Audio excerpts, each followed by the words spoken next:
changing hourly, so we're staying on top of the weather reports. But right now, our plan is all of our road maintenance staff will come in tomorrow, and they will begin brining, watching the weather and the temperatures and the roadway temperatures to make sure that they time that as best that they possibly can.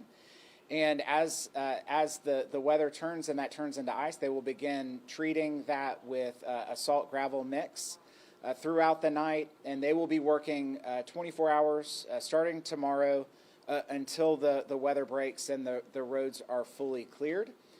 They operate on fixed routes throughout the county. So we have maps for all of our major thoroughfares and state routes, and they just constantly run those routes and treat them as needed, and again, pick up any debris, make sure that first responders are able to get to where they need to get to.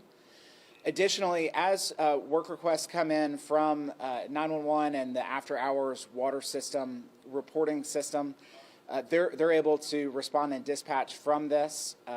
Part of what this screen will show is the vehicle locations, where we'll be able to understand and see where all of our crews are, and they'll be able to respond in real time to issues as they arise. When you're monitoring major routes, a lot of the time the guidance for people, for residents, is, hey, the streets that get treated last year, neighborhood streets, you had your fixed routes you monitor. What should people do when their neighborhood gets iced over? Because I'm sure you'll be getting a lot of calls. That's right. You're absolutely right. Our priority is those major thoroughfares to make sure not just that first responders as a priority are able to get to calls for service, but also that Georgia Power, we're anticipating wind gusts and down trees, and being able to keep those roads open is especially important, and being able to allow those power crews to be able to get to those incidents to respond and repair is very important. Those fixed treatments are on the major thoroughfares. When the ice gets very heavy, there is just not the ability to go into neighborhoods unless there's an emergency, a need for first responders to come in, or for a power crew to come in and restore power. So as roads get icy and as conditions deteriorate, we ask that everyone stay in their homes, that they wait out the storm until those roads are safe to pass. JD, can I get you to come up and explain the equipment that we have to respond to this, the crews that are being scheduled, and the upgrades in the brining system? Yes, sir. So J.D. Lorenz, Deputy Director at Cobb County Department of Transportation.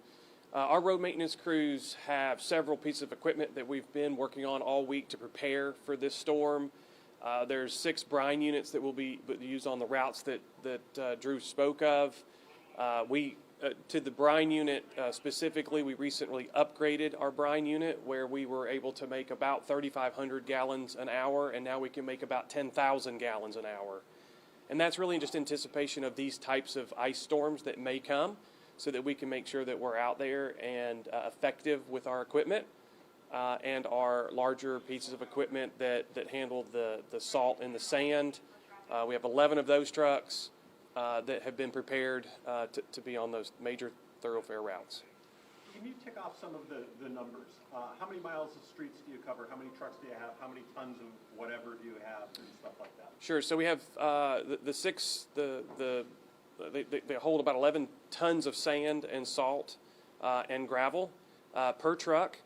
We'll treat about 560 lane miles during this time through the thoroughfares.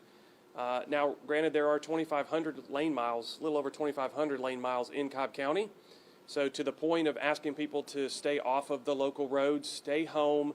If you don't need to get out, we ask that you don't get out. Don't put yourself in a position where you have to be rescued from a local road. We'll treat those 560 miles of thoroughfares on a continually basis just throughout the storm until, again, it is clear. And JD, what's your biggest concern as you head into this weekend? Really, it is. Really, it's just it's public safety as a whole. I believe that people will believe that the storm is coming and hope that they do stay off of the roads. Really the biggest concern is the safety of our crews for folks that don't heed to that. If they get out, it is a dangerous situation for someone to get too close to some of our equipment while it's on the roadway. So we ask people to stay back from that. So really the biggest concern is that. And of course, I think the concern for everybody is just the unknown. At what point do the roads become icy or the trees start falling? That's really an unknown right now, but we are following it. Obviously, the Department of Transportation's message is for folks to stay home and everything, but should any resident ever have to drive, hopefully they won't have to or anything, but should they ever have to get on the road, is there anything that they can do to try and keep themselves safe while they're out? Well, there are. So I would encourage them to go to a trusted social media site, which I think all social media and news agencies will put information out. Here locally, Cobb County Communications will also be doing the same. And so they'll have information about what roads have been treated and what roads need to yet be treated on those thoroughfares. If you come across a downed tree, of course, if there's power lines in it, you do not want to be anywhere near that tree. Stay away from it. In the event that the tree is just simply blocking the road, if there's another access point, use that. If not, encourage folks to use the many different ways to let us know about that. The non-emergency number for public safety is 770-499-3911. You can also contact us at 770-528-1600. All non-emergency lines that we ask. If it's not an emergency, use the non-emergency line. Drew, can I get you to, you touched on this earlier, but just the cooperation with other agencies in Cobb County and outside of Cobb County? Of course. Just to address something else on the trees, what we would ask is if someone does see a downed tree that they do let us know about that. Again, deciding whether or not there's down power lines, it could be very risky, and removing trees can be very dangerous. So if there is a downed tree in the roadway, that is something that we want to know about, and we will dispatch crews to address that. In terms of partnerships, there is a great deal of them within Cobb County. We stay closely connected to our emergency management agency that has helped us with resources. In this room, there will be police, fire, road maintenance staff. We have already contacted and been in contact with Georgia Power on their power crews. The Parks Department has offered their staffing to be able to supplement the road maintenance staff to make sure that we stay on top of our routes and then particular items that need to be addressed during the event. Okay. Anything else?